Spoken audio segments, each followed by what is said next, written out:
heart of the dish is always authentic Indian dish.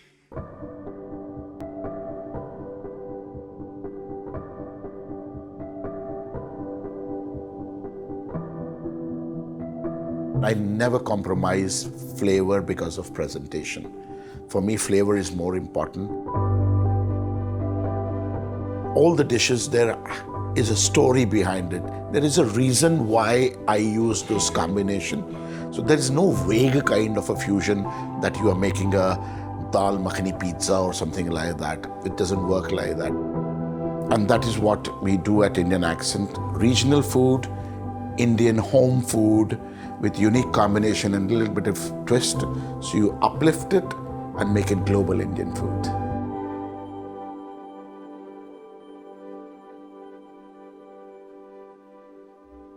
If you ask every chef how he wanted to become a chef, so mostly 99% of the chefs will say they've been inspired by their grandmom, they used to help their mom in kitchen, so nothing of that sort happened with me.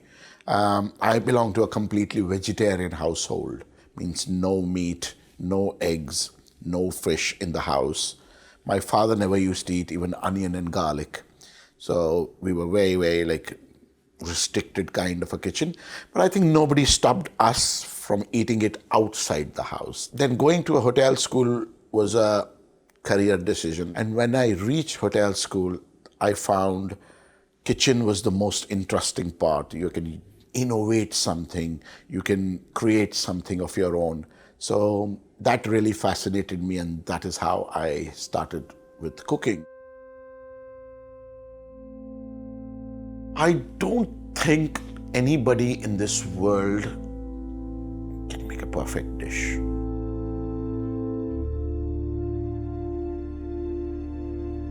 I would say perfect thing to eat in the world is an apple, because people's palates are different. For me, the perfect dish is a correct balance of different flavors: sweet, sour, salty, savory, umami, bitter, everything in balance, a correct texture balance, and it should look appealing, colorful, nice to look, and best to eat. I get my inspiration from day-to-day life.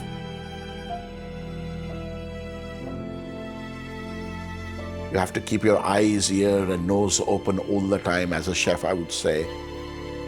A lot of research. I travel a lot, so you get so many inspiration when you go to some country and walk into the market, food market, and suddenly you see something, some ingredients, some dish, and it strikes you like, oh, I can do something similar with my Indian ingredients.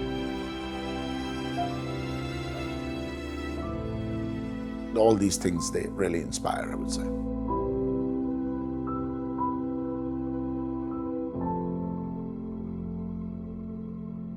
India is such a big country. There are thousands of regions which have different types of food. Every few kilometers, your flavor changes, the ingredients change.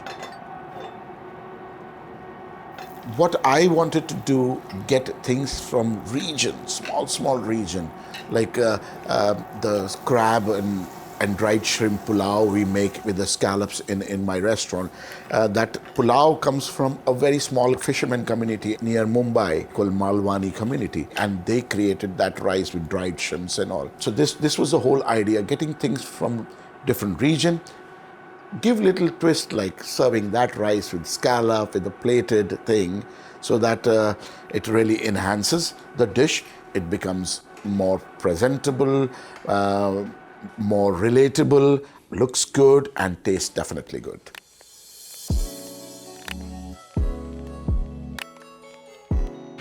There's nothing called chicken madras in India. There's nothing called Bombay aloo in India. You will not find it on any menu, and nobody eats vindaloo outside Goa. Rogan Josh is totally different kind of a Rogan Josh in Kashmir.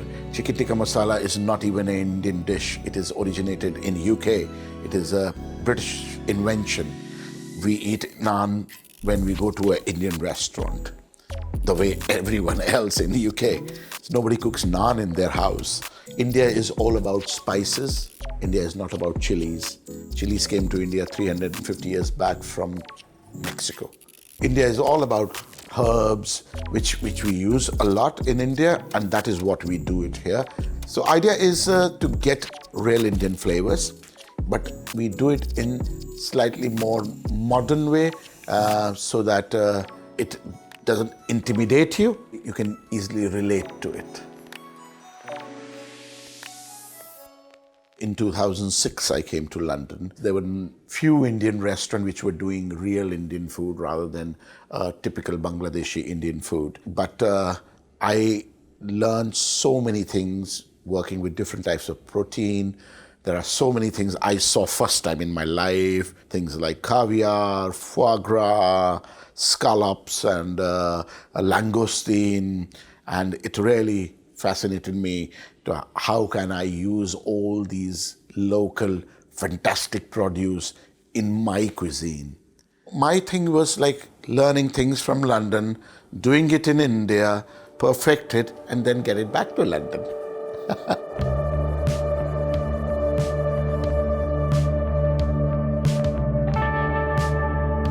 When we started the first one, we really wanted a minimalistic decor.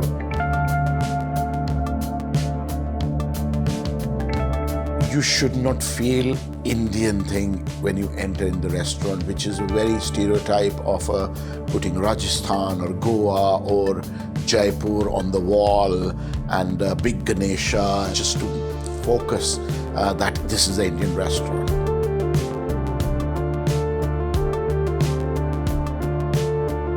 I really wanted no curry smell or no spice smell. We wanted our food to talk and food to give Indian flavors. People should feel they are entering into a very different, modern kind of a place where they eat Indian food which is different. So that was the whole idea.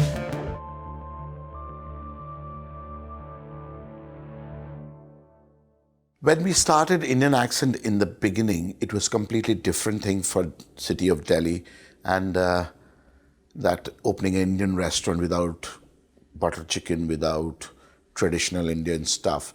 So people used to come and ask for all those things, and they used to like, what kind of an Indian restaurant is this? I came for butter chicken.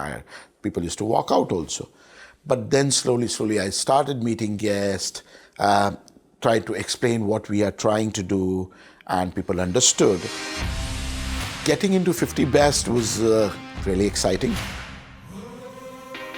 50 Best in Asia started in 2013. When we started, there were 7 restaurants from India.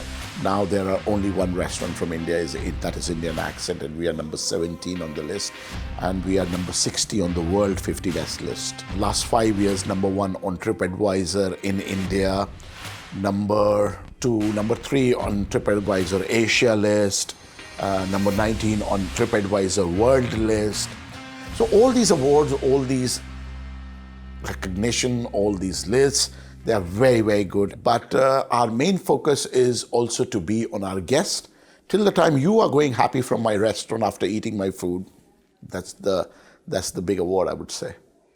All 3 Indian accents are quite similar, but definitely when you are in a different place, you have to make sure your produce are local produce as much as you can use the local produce, as much seasonal produce, because seasonal things in India or in the UK or in America, it's all different season, different timings. So you try to incorporate all the seasonal and local things on your menu in all 3 different places. So a few signature dishes are same, but rest everything is different. World is becoming smaller. 20 years back, somebody traveling from India to London was a big deal. But now people travel so much, the mobility has increased, internet, everything is in your hand. People are more knowledgeable about different countries. So they are also becoming more adventurous to try different things from all over the world. And I think slowly the cuisine will become every chef's individuality. of using different ingredients from all over the world. And that is what I think the way forward. In this journey of 10 years, even as a chef, I have also evolved. My team has evolved. We have learned so many things after our travels to all different places. And after opening New York and London, we learned even more. So the learning process is still on. And I hope as long as I cook, I will keep on learning and evolving, I would say.